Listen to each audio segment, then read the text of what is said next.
আসসালামু আলাইকুম। আজকে আমি আপনাদের সাথে আসছে 2026 সালের ফুটবল বিশ্বকাপ নিয়ে কথা বলতে চাই।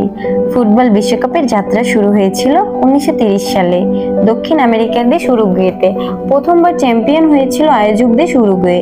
এরপর থেকে প্রতি 4 বছর পর পর ফুটবল বিশ্বকাপ হয়ে উঠেছে কোটি কোটি ভক্তের স্বপ্নের আসর।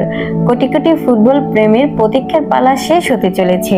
2026 সালের ফুটবল বিশ্বকাপ হতে যাচ্ছে ইতিহাসের প্রথম আসর, যা একসাথে অনুষ্ঠিত হবে 3টি দেশে, আমেরিকা, কানাডা এবং মেক্সিকোতে। এই বিশ্বকাপে থাকবে 48টি দল এবং মোট খেলা হবে 104টি ম্যাচে।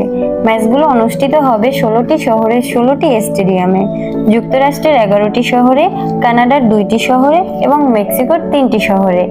খেলার উত্তেজনা শুরু হবে 11ই জুন 2026-এ মেক্সিকো সিটির ঐতিহাসিক স্টেডিও আজটেকা স্টেডিয়ামে উদ্বোধনী ম্যাচের মাধ্যমে। সেমিফাইনাল অনুষ্ঠিত হবে যুক্তরাষ্ট্রে 14ই জুলাই AT&T স্টেডিয়াম টেক্সাসে এবং 15ই জুলাই মার্সিডিজ বেঞ্জ স্টেডিয়াম আটলান্টাতে।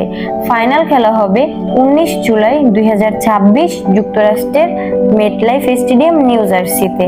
এবার হলো আসল চমক। আপনি যদি চান এই বিশ্বকাপ খেলা দেখার সরাসরি মাঠে বসে উপভোগ করবেন এবং একই সাথে মেক্সিকো, কানাডা, আমেরিকার মতো দেশে 5 বছরের মাল্টিপল ভিসা পেতে, তাহলে এই সুযোগ হাতছাড়া করবেন না। আজই যোগাযোগ করুন ভিসা পয়েন্টের সাথে আপনার স্বপ্নের ভিসা এবং ফুটবল বিশ্বকাপ সরাসরি দেখার সুযোগ পেতে।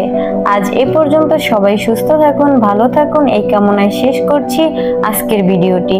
আপনার পছন্দের দেশের ইনফরমেশন পেতে ভিসা পয়েন্টের সাথেই থাকুন। ধন্যবাদ।